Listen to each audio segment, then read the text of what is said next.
Baiklah anak-anakku, hari ini kita lanjutkan ke subtema berikutnya, yaitu subtema yang ketiga tentang lingkungan dan manfaatnya. Nah, bisa kamu amati tampak pada gambar di situ. Gambar apa ya? Ya, itu adalah contoh gambar gerabah anak-anakku. Gerabah. Kalau kemarin kalian di subtema 2 bercerita atau mendengarkan cerita tentang Benny yang membantu Pak Anto di kebun sayurnya. Nah, kali ini di PB1 ini ada pengalaman Lani ya yang diajak ayahnya untuk ke Pulau Madura untuk membeli beberapa gerabah ya. Nah, berbicara tentang gerabah, nah, tentu kita tidak bisa lepas dari sebuah pulau, yaitu Pulau Madura, di mana di sana banyak sekali pembuat gerabah ya. Nah, ini ada teks bacaan yang bisa kita baca bersama tentang gerabah atau pembuatan gerabah di Pulau Madura.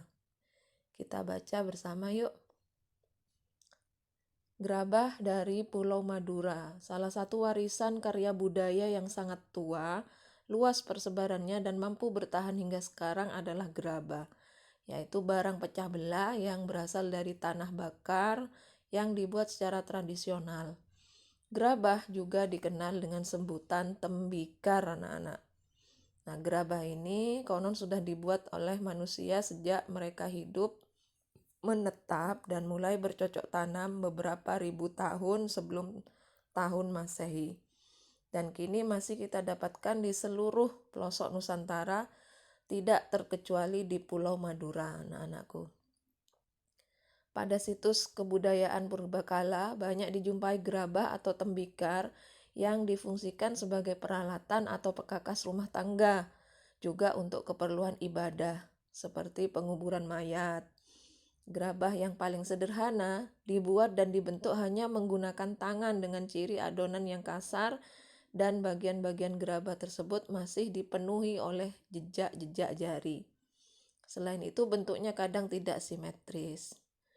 Nah, tidak terkecuali di Pulau Madura, gerabah dibuat untuk difungsikan sebagai peralatan sehari-hari masyarakat setempat yang dilakukan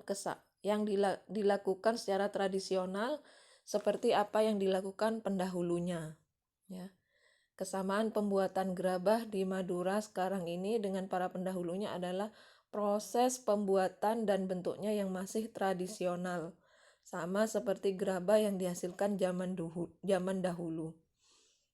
Gerabah yang dihasilkan oleh perajin di Madura adalah gerabah yang dibuat dari tanah liat yang berwarna kuning dengan pasir halus, anak-anak.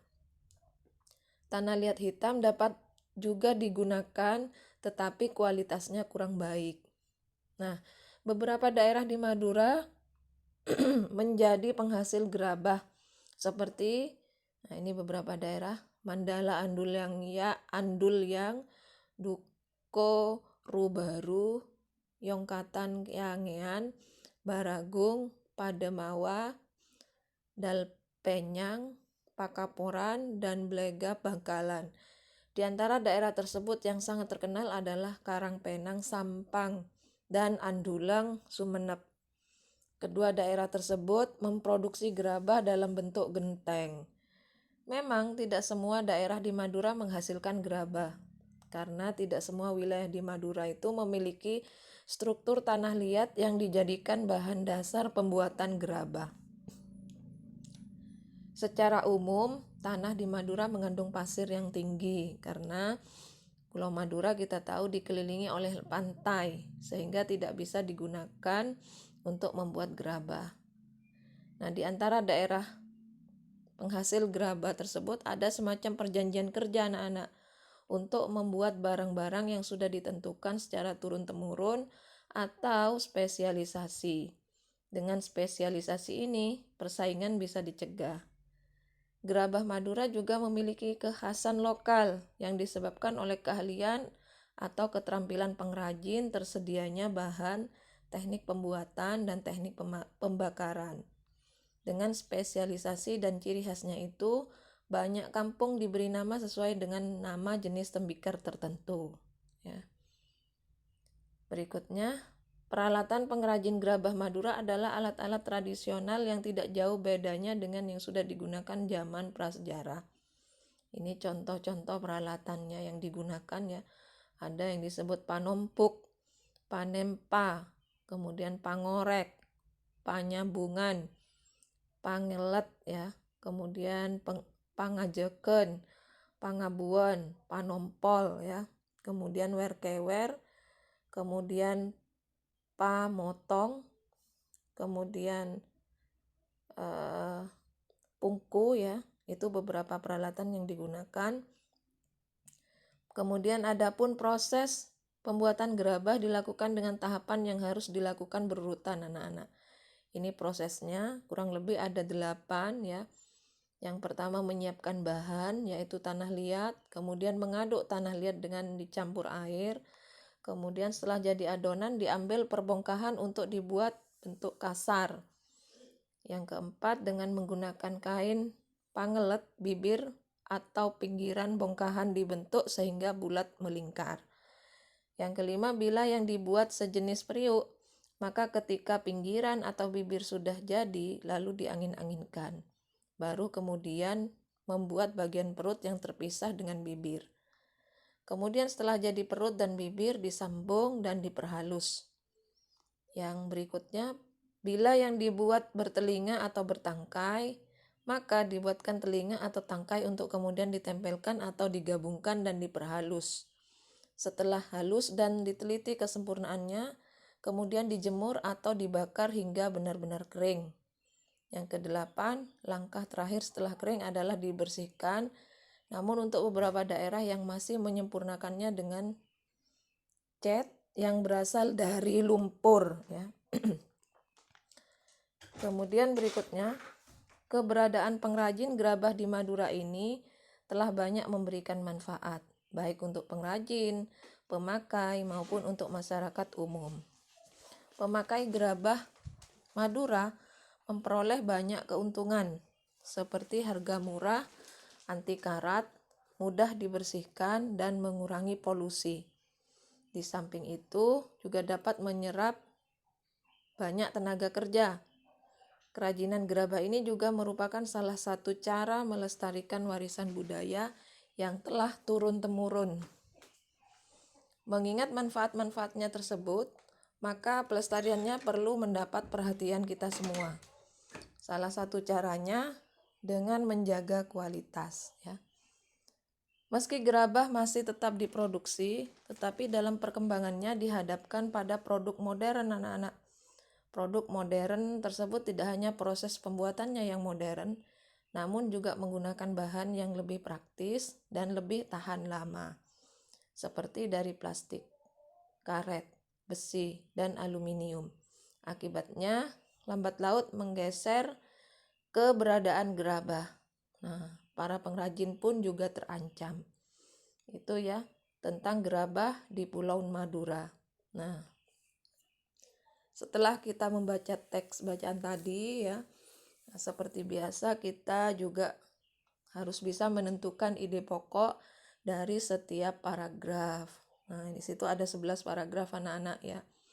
Nanti bisa kalian cari sendiri dari paragraf 1 sampai paragraf 11 ya. Dibaca lagi. Nah, kemudian kalau kita sudah sering ya menentukan ide pokok, maka tentunya kita juga harus bisa mengembangkan ide pokok tersebut menjadi sebuah paragraf ya. Jadi ini kebalikannya. Ini ada beberapa ide pokok, ada 3 ide pokok yang tampak pada tabel ini ya.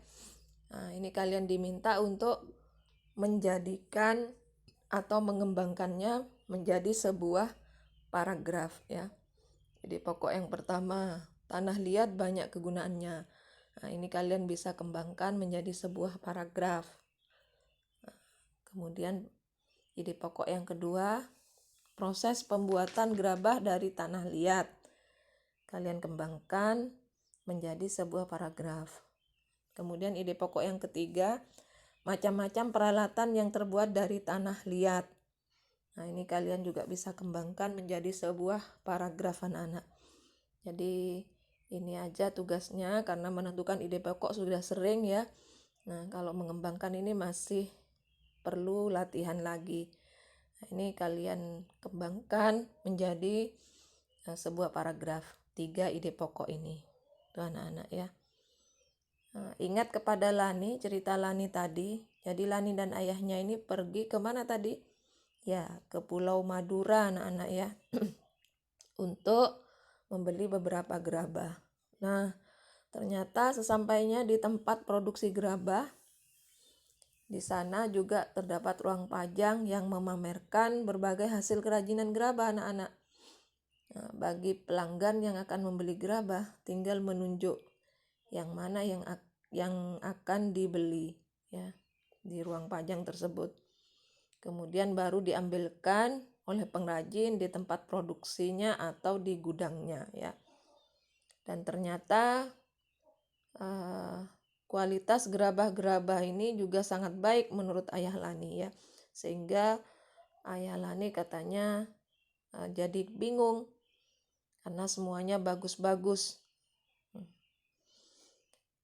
Nah, menurut Ayah Lani ya, kerajinan gerabah ini sudah menjadi tumpuan nafkah masyarakat di Pulau Madura. Sehingga mereka pun mengerjakan atau memproduksi gerabah ini dengan sepenuh hati ya. Mereka benar-benar menjaga kualitasnya, baik itu dari pemilihan bahan baku, kemudian proses produksi, finishingnya, pengemasannya, hingga pemasarannya ya. Mereka mengerjakannya dengan sangat hati-hati ya. Karena apa? Karena sekali lagi mereka terancam dengan hasil kerajinan yang modern yang tadi terbuat dari plastik, karet, besi itu ya. Sehingga kalau mereka mengerjakan sembarangan ya, mereka juga akan kehilangan pelanggan anak-anak. Kalau kehilangan pelanggan maka otomatis mereka akan kehilangan sumber penghasilan juga. Nah, itu ya. Itu gambaran singkat tentang gerabah di Pulau Madura khususnya ya. Nah, kemudian sekali lagi untuk tugas hari ini kalian mengembangkan ide pokok paragraf ini ya. Di halaman 129 ini kalian kembangkan menjadi paragraf ya. Selamat mencoba.